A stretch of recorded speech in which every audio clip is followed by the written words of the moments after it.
There is a tennis court in Rock Creek Park, in the middle of Washington, D.C., and last Saturday, it was surrounded. Not for a match. For a practice session. Filipino families drove in from Virginia, from Maryland, from states away, and they waited outside the players' lounge just to see which door she would come out of. When she did, they followed her. All the way to the practice court. Then they stood there in the July heat and watched a 21-year-old hit forehands for 1 hour. 1 hour of drills. Volleys. Return practice. A hitting partner ranked 66th in the world.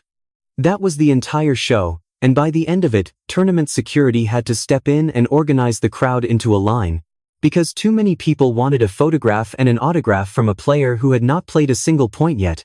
The DC Open has been running for decades. Frances Tiafoe grew up sneaking into this tournament. Venus Williams is in this draw. And according to the people who cover this event every year, the amount of international media in Washington this week is the highest it has been in years, and it is not there for either of them. It is there for Alexandra Eala. She is 21 years old. She is ranked 29th in the world. She is not seeded. She has never played this tournament in her life. And the tournament itself expects her matches to be among the most attended of the entire week. So here is the question I want you to sit with, because it is stranger than it looks. How does an unseeded player, on her debut, in a city she has never competed in, on a continent 9,000 miles from home, become the reason a stadium fills up? Because it did not always look like this. Rewind 3 years. A different court, a different continent. Hangzhou, China. The semifinal of the Asian Games. She is 18 years old and she loses that match, 6-1, 6-7, 6-3, and she walks off with a bronze medal and no headlines outside her own country. The player who beat her that day is standing across the net from her in Washington this week. Same opponent. Same matchup. 3 years later. And to understand how she got from that bronze medal to this crowd, you have to go back further than Hangzhou. You have to go back to the day a child left the Philippines completely alone. To understand the crowd in Washington, you have to understand what she left. Picture the situation from the beginning. A kid from the Philippines who wants to play professional tennis. Not badminton, not basketball, which is the sport that owns that country the way football owns Brazil. Tennis. A sport with no infrastructure there, no academy system, no tour stops, no pipeline, and no example. And that last part is the one people skip past, so let me put a number on it. Alexandra Eala is currently the highest-ranked Filipino player in the history of the WTA Tour. In the entire history of it. Which means when she was a kid deciding what she wanted to become, there was nobody ahead of her to copy. No blueprint. No senior player to text for advice. Nothing to look at and say, that is the path, I will take that one. So she got on a plane to an island off the coast of Spain. Majorca. The Rafa Nadal Academy. A child leaving her family, her country, and her language, to learn a sport in a place where she knew nobody, surrounded by kids from Europe who had been in structured tennis systems since they were 6. Think about what that actually involves at that age. Not the tennis. The rest of it. Learning to train in another language. Eating food you did not grow up with. Waking up in a dormitory 9,000 miles from your mother and going to work on your backhand. Christmas in someone else's country. Birthdays in someone else's country. Every single day of your adolescence spent as the foreign kid in the room. And here is the detail that tells you how long that arrangement has been running.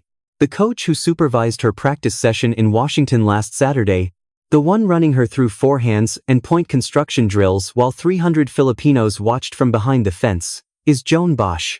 Academy coach, same institution she flew to as a child, same man, nearly a decade later.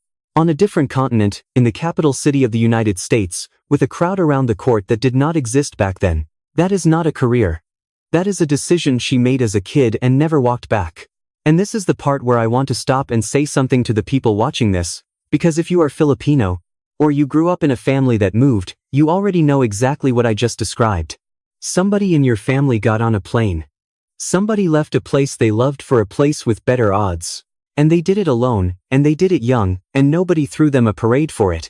That is the entire story of that crowd in Rock Creek Park. They are not watching a tennis player. They are watching the version of that decision that worked. If that is you, tell me in the comments where your family came from and what city you are watching this in, because I want to see how far this thing actually reaches, And that comment section is genuinely the best part of this channel. Now back to Mallorca. Because talent alone was never going to be enough. She had to actually produce results, and results in junior tennis are brutal and public.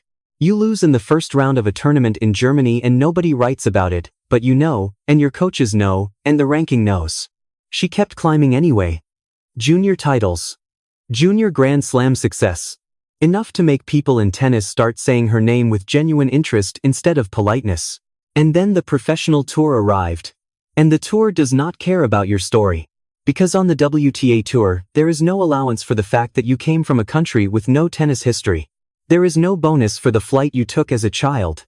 The draw sheet puts you across the net from a player who was raised inside the best sports system in the world, and it starts the clock, and it does not explain anything to you. Which is exactly what happened to her in China in 2023, in front of a stadium, at 18 years old, against a player who was about to become the best story in Asian tennis history. And that match is the one that almost broke the whole thing. Hangzhou. The Asian Games. September 2023. She is 18 years old. Across the net is the top seed. A player from China named Zheng Qinwen, who in 10 months will stand on a podium in Paris and become the first Asian tennis player in history to win an Olympic singles gold medal. Semi-final. Home crowd for the other player. Everything on the line, because in the Asian Games, a semi-final is not a stepping stone, it is the medal round. Win and you play for gold. Lose, and you get bronze, and a plane ticket. First set, 6-1. That is not a loss. That is being taken apart. 50 minutes of one player finding the corners, and the other player running. 18 years old, first real taste of what the actual top of the sport feels like from 6 feet away, and the answer is that it feels like a wall. Most players lose that second set 4-1 and go home. She did not. She won it. 7-6 in a tie-break.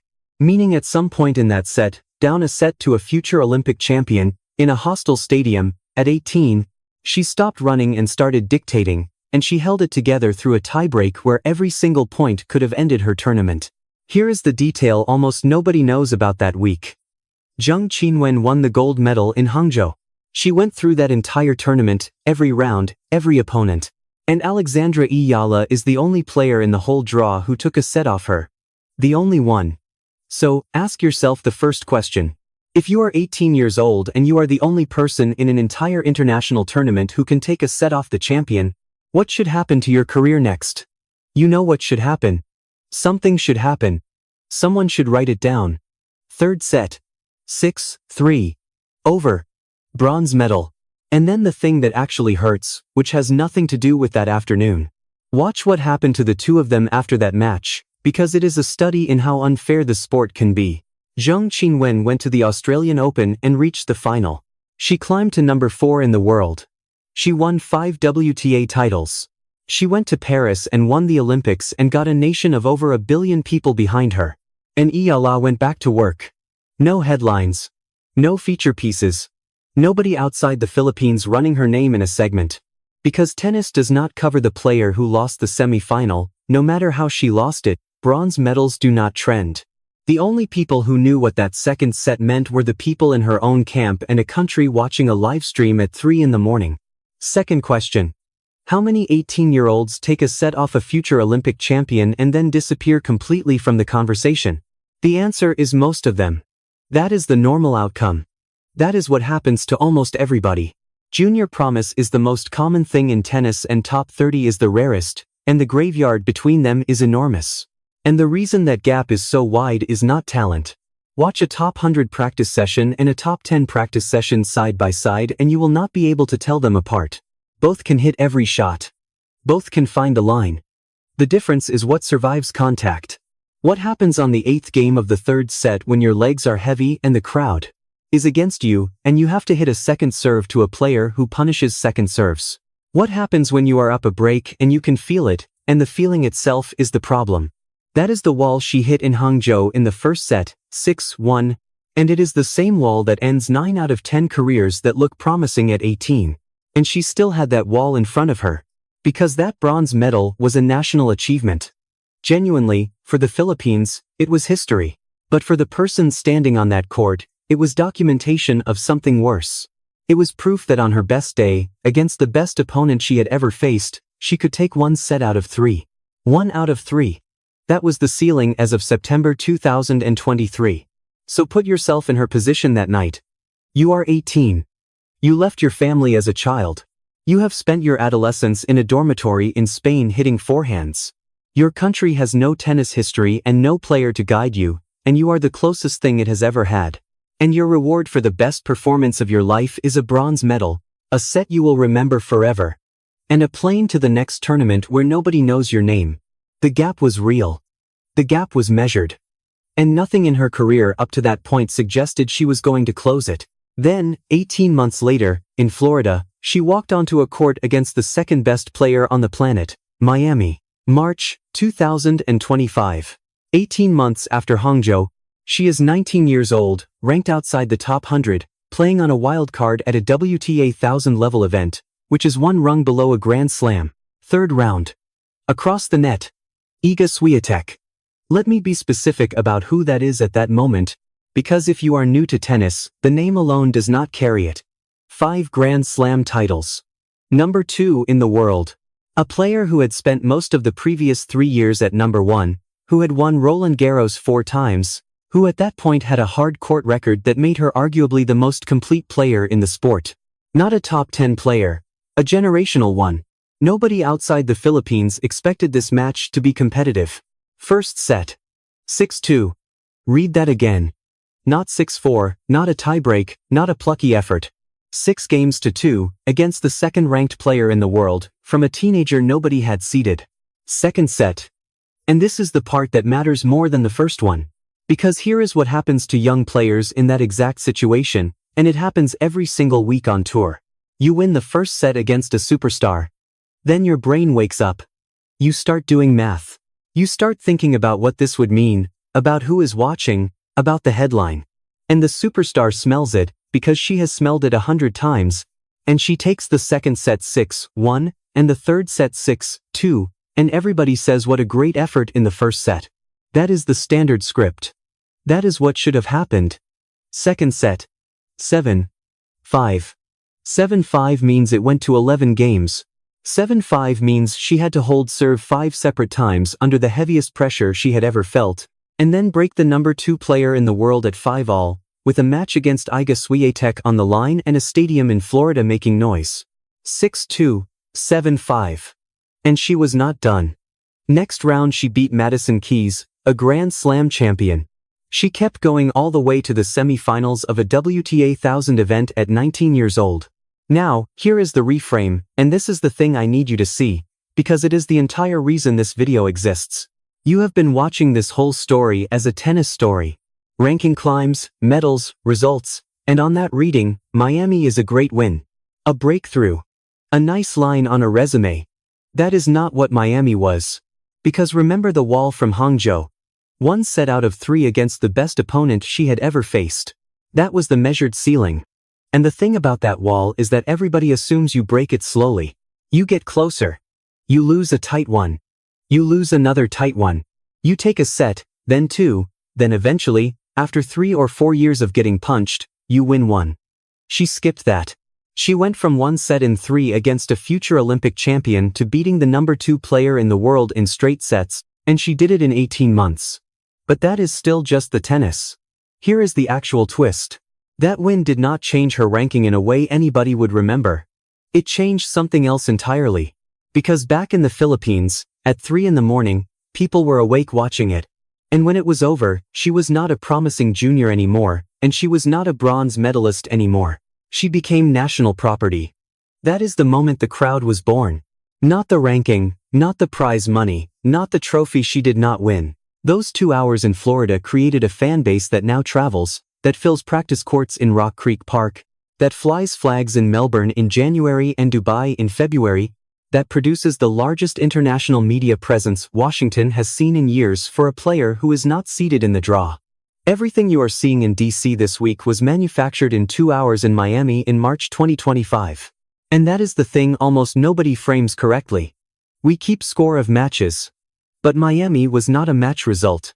It was the moment 100 million people decided they had a tennis player, and once that happens, it does not reverse. Because a fanbase built on identity does not leave when you lose a first round. So let me ask you directly, because I think about this one a lot. Do you think Miami was the moment she became a great player, or the moment she became a great story? Because those are two different things, and the answer changes how you watch her this week in Washington. Tell me which one you think it was. One line, right now, and I will read every single one of them. But a crowd needs a reason to keep showing up. Miami was March 2025. Washington is July 2026. 16 months in between. And that is the stretch that turned one afternoon into an actual career. February 2026. Dubai. She arrives ranked 47th in the world. Never played the tournament before. Not seeded. Second round. Jasmine Paolini. World number 8. She wins. Third round. Sorana Cirstea, who had won a title earlier that same month. She wins. Quarterfinals on debut. And she got there without dropping a single set. That Paolini win was the third top 10 victory of her career at 20 years old. Most players ranked in the 40s retire without 3. She left Dubai up 15 ranking spots at a career high of 32, and this is with a quarterfinal loss to Coco Gauff in the middle of it, which tells you exactly how the ranking system actually works. It does not score how you lose. It scores who you beat on the way. Then March. Indian Wells. She plays Gauff again, 4 weeks after that quarterfinal. This time, Eala takes the first set. Then she holds, breaks, and Gauff retires with an arm problem. I am not going to sell you a retirement as a signature win, and neither would she. But note the sequence. 4 weeks earlier that same opponent had won 10 straight games against her. And now Eala was a set and a breakup. Now let me tell you the part most channels covering her will leave out. The next 3 months were bad.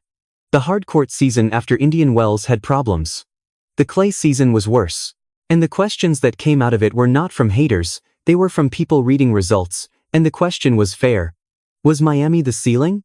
Is this a player who produces one unbelievable week a year and then disappears for 4 months? That is where she was in May. Real doubt.